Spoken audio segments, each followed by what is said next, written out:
ਦੋਨੋਂ ਹੀ ਵਾਇਰਸ ਨੇ ਲੇਕਿਨ ਜੇ ਕਿਸੇ ਨੂੰ ਡੇਂਗੂ ਹੈ ਯਾਨੀ ਉਸਦੀ ਆਲਰੇਡੀ ਉਸਨੂੰ ਫੀਵਰ ਹੈ ਉਸਨੂੰ ਰੈਸ਼ਸ ਹੈ ਉਸਦੀ ਬਾਡੀ ਵਿੱਚ ਪੇਨਸ ਹੋ ਰਹੀਆਂ ਨੇ ਤੇ ਉਸਨੂੰ ਜੇ ਕੋਰੋਨਾ ਹੋ ਜਾਂਦਾ ਹੈ ਯਾਨੀ ਇੱਕ ਵਾਇਰਸ ਪਹਿਲੇ ਹੀ ਸੀ ਦੂਜਾ ਵਾਇਰਸ ਹੋਰ ਹੋ ਗਿਆ ਤਾਂ ਉਸਦੀ ਤਬੀਅਤ ਜ਼ਿਆਦਾ ਖਰਾਬ ਹੋਣ ਦੇ ਚਾਂਸਸ ਜ਼ਿਆਦਾ ਨੇ ਅੱਜ ਕੋਰੋਨਾ ਵਾਇਰਸ ਹੈ ਕੱਲ ਨੂੰ ਕੋਈ ਹੋਰ ਵਾਇਰਸ ਵੀ ਆ ਸਕਦਾ ਹੈ ਲੇਕਿਨ ਇਮਿਊਨਿਟੀ ਸਾਡੀ ਆਪਣੀ ਹੈ ਅਸੀਂ इफेक्ट होंगे या नहीं होंगे वो साढ़े पे डिपेंड करता है। अगर मैं आयुर्वेदिक की बात करूँ जहाँ वहाँ अस्थमा का इलाज है जहाँ शुगर का इलाज है तो क्या कोरोना के लिए इलाज नहीं होगा। बेसिकली वो सिर्फ एक वायरस ही है जिसकी वजह से फीवर हो रहा है।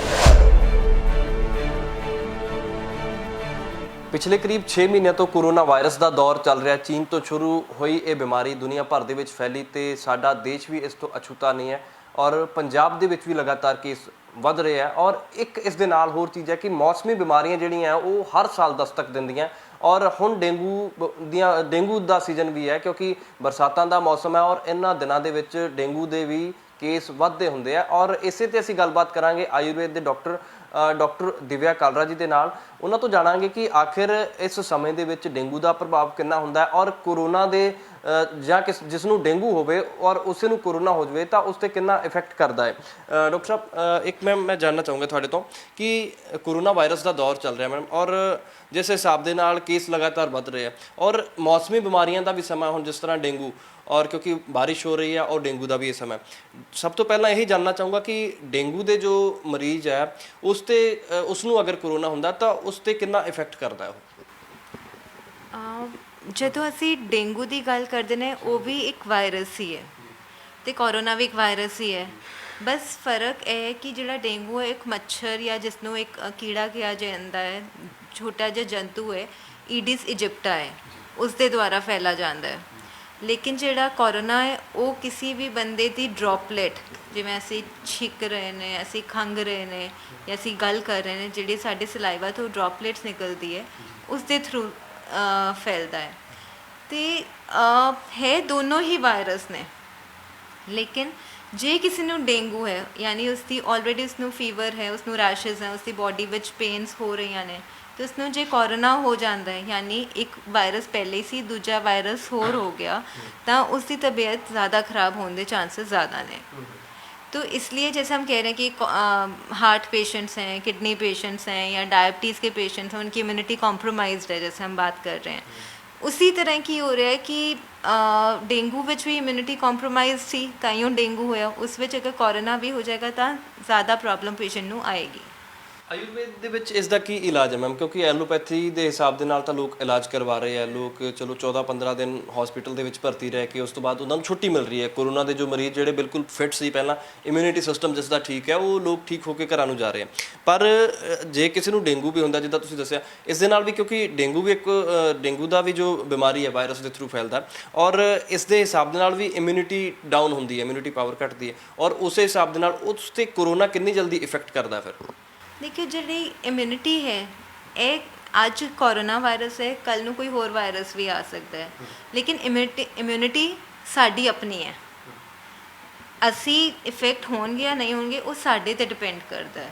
नो डाउट सानू मास्क पहनना हथ धोना ये वाली प्रिकॉशन पूरा सरकार सानू दस ही रही है लेकिन जिहड़ी अपनी इंटरनल इम्यूनिटी है जिसलिए आजकल बड़ा चल पे गिलोय खाओ अश्वगंधा खाओ तुलसी खाओ ताकि अंदर दी शरीर दी ताकत रोगां नूं लड़न दी ताकत वो वधे तो उसका कहीं ना कहीं बेनिफिट भी है ही। लेकिन नाल ही नाल मैं ये भी दसना चाहांगी कि यह भी नहीं सोचना चाहिए कि असी गिलोय दे कैप्सूल खा रहे हैं या अश्वगंधा खा रहे हैं तो सानू कुछ होएगा ही नहीं। सानू यह भी लेके चलना है कि असी अपने जोड़े प्रिकॉशनस हैं हाथ धोना बार बार मास्क पहनना वो बहुत ज़रूरी है।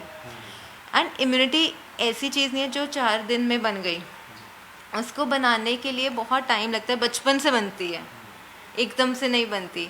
सो ऐसे केसेस में आप अपना खाना पीना हेल्दी रखें वो बहुत इम्पॉर्टेंट है। हम लोग बेसिक्स भूल जाते हैं नए नए बस 1-2 ड्रग्स की तरफ चले जाते हैं।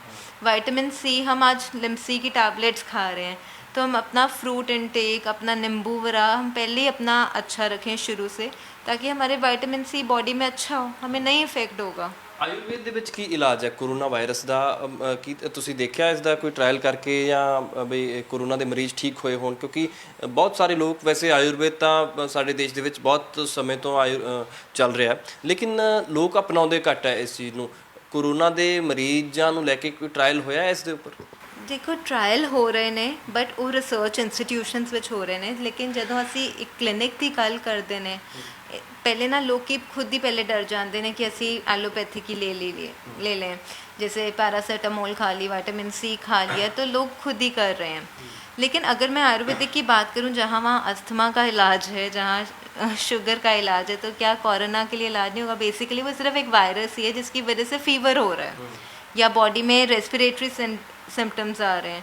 तो जो हम आयुर्वेदिक में रेस्पिरेटरी दवाइयाँ देते हैं, जैसे सुहागा भस्म है, सफटिका भस्म है, श्वास कुठार रस है, अभ्रक भस्म है, जो हमारे लंग्स को स्ट्रेंथन अप करती है, वही अकॉर्डिंग टू सिम्टम्स हम अपने यहाँ कोरोना पेशेंट्स को भी दे सकते हैं।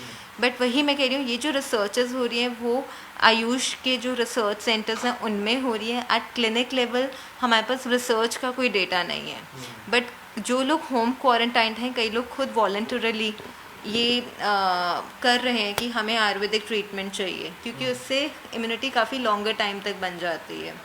तो वो लोग, कई लोग, मे बी पंजाब में अभी रेट कम है, लेकिन कई लोग बाहर कर भी रहे हैं होम क्वारंटाइन, वो आयुर्वेदिक इलाज अपना कर रहे हैं। ਮੈਮ ਇਸ ਦਾ ਕੀ ਰੀਜ਼ਨ ਹੈ? ਕਿਉਂਕਿ ਡਾਕਟਰਸ ਦੇ ਨਾਲ ਗੱਲਬਾਤ ਅਕਸਰ ਇਹੀ ਇਸੇ ਚੀਜ਼ ਨੂੰ ਲੈ ਕੇ ਹੁੰਦੀ ਹੈ। ਡਾਕਟਰਸ ਦੇ ਨਾਲ ਜਦੋਂ ਗੱਲ ਹੁੰਦੀ ਹੈ ਤਾਂ ਉਹ ਕਹਿੰਦੇ ਕਿ ਜੀ ਜੇ ਕਿਸੇ ਹੋਰ ਬੰਦੇ ਨੂੰ ਬਿਮਾਰੀ ਹੈ, ਮੰਨ ਲਓ ਕਿਸੇ ਨੂੰ ਸ਼ੂਗਰ ਜਾਂ ਬੀਪੀ ਜਾਂ ਕੈਂਸਰ, ਟੀਬੀ, ਇਸ ਤਰ੍ਹਾਂ ਦੀ ਕੋਈ ਦਿੱਕਤ ਹੈ, ਉਸ ਨੂੰ ਜੇ ਕੋਰੋਨਾ ਵਾਇਰਸ ਹੁੰਦਾ ਹੈ ਤਾਂ ਉਹ ਜ਼ਿਆਦਾ ਟਾਈਮ ਸਰਵਾਈਵ ਨਹੀਂ ਕਰ ਪਾਉਂਦਾ ਬੰਦਾ। ਇਸ ਦਾ ਕੀ ਰੀਜ਼ਨ ਕੀ ਹੈ ਇਸ ਦਾ? ਅਸੀਂ ਆਪਣੀ ਇਮਿਊਨਿਟੀ ਆਲਰੇਡੀ ਘੱਟੀ ਹੋਈ ਹੈ।